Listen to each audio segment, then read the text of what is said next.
چرا ما وقتی یک نفر رو دوست داریم همزمان ممکنه ترس از دست دادنش رو هم داشته باشیم؟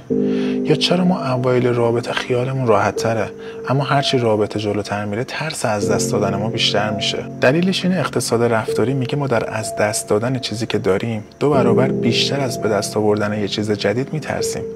یعنی هرچی یک رابطه جلوتر میره ما به جای لذت بردن از اون رابطه و لذت بردن از اون شخص ترس از دست دادنش رو پیدا میکنیم. از طرفی تو دوره تکامل ذهن ما استاد زنده موندن و بقا شده و برای همین تو اکثر اوقات سناریوهای مختلف رو تو ذهنت داری تا اگر یک روز طرف مقابل رفت آمادگی ذهنی داشته باشی.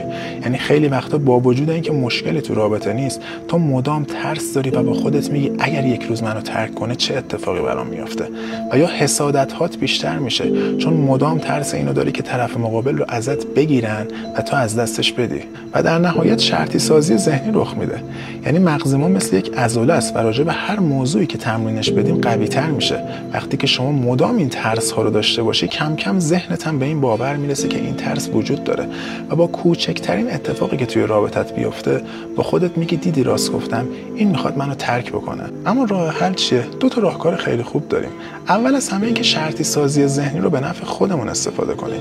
یعنی به جای اینکه تمرکزمون روی ترس باشه تمرکزمون روی لذت بردن از حضور اون شخص و این رابطه باشه تا کم کم ذهنمون هم به این باور برسه که اون ترس وجود نداره و باید تمرکزش روی لذت بردن از این رابطه باشه. و راه حل دوم تعادل ذهنیه. یعنی خیلی وقتا ترس از دست دادن از وابستگی بیش از حد میاد، اما اگر شما به این باور برسی که رابطه سالم یعنی 2 نفر با هم تلاش بکنن و 2 نفر با هم به آرامش برسن، اون موقع میدونی که خودت هم تو این رابطه نقش داری و با ارزش هستی و دیگه وقتی این تعادل ذهنی رو داشته باشی اونقدر این ترس سراغت نمیاد، چون میدونی که در نهایت 2 نفر باید برای رابطه تلاش بکنن و نه فقط 1 نفر.